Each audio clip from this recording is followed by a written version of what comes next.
बहू पकड़ बनाकर रखने से तांडव करती है, प्यार देने से नहीं। विनीता बहू ज़रा इधर आना, सास कृष्णा जी ने कहा। अपने ऑफिस का बैग टिफिन सब चेक करती हुई विनीता सास के पास आ गई और कहा, जल्दी बताइए मम्मी जी, मुझे ऑफिस के लिए देर हो रही है। आज नितेश भी जल्दी ऑफिस निकल गए, मुझे बस से जाना होगा। कृष्णा जी ने कहा, जब देखो जल्दी में रहती है। इसी का नतीजा है कि सुबह सुबह झाड़ू लगाने, घर साफ करने के बावजूद भी जगह जगह घर में जाले नज़र आ रहे हैं। विनीता वहीं रुककर जालों को देखने लगी। कृष्णा जी ने फिर कहा, अब खड़ी होकर मेरा मुंह और जालों को ही देखती रहेगी? जाकर जालों को साफ करने के लिए झाड़ू उठा ला। विनीता ने फटाफट अपने ऑफिस का बैग वहीं रखा और झाड़ू को शान से अपने कंधों पर रखकर आ रही थी।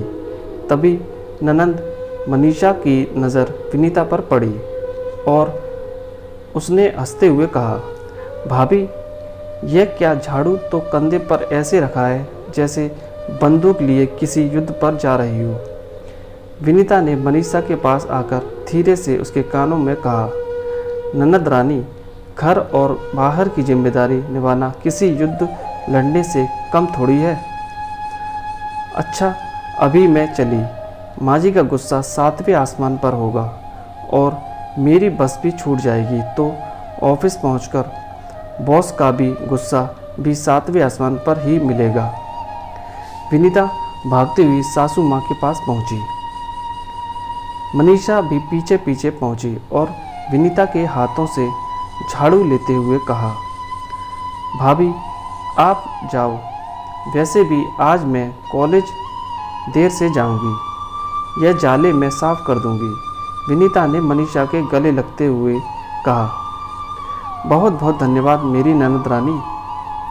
विनीता के जाते ही कृष्णा जी मनीषा पर बरस पड़ी।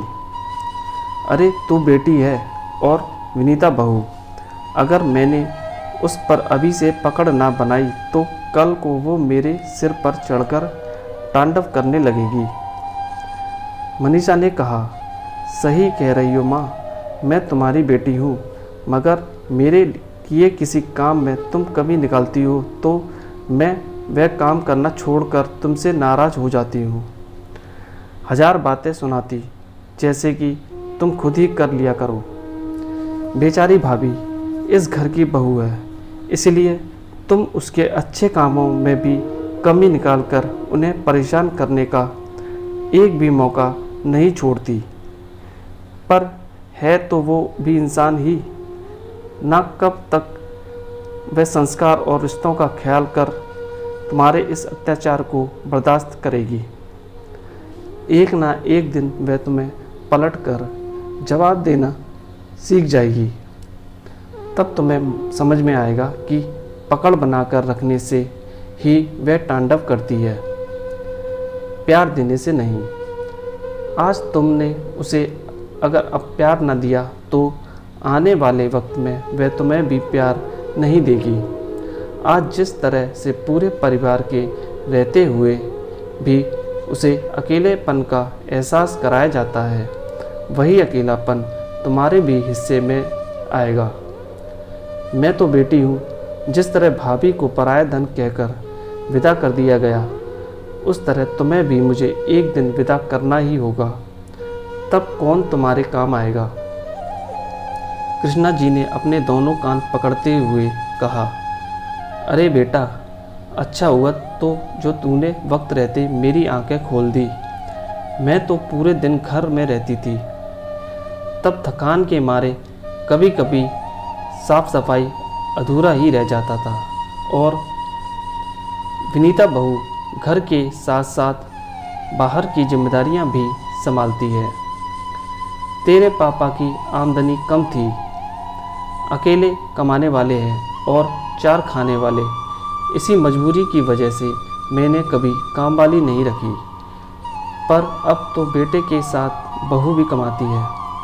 पैसों की कोई कमी नहीं है, इसलिए तो कह रही हूँ माँ, देखो भाभी कितनी आदर्शवादी और संस्कारी है, जो आपकी बात का मान रखने के लिए अपनी सुविधा के लिए काम वाली रखने की बजाय खुद ही बाहर के साथ घर का भी काम संभाल रही हैं, और आप है कि बैठे बिठाए उसके काम में सहयोग करने के बजाय उसमें कमी ढूंढती रहती हैं।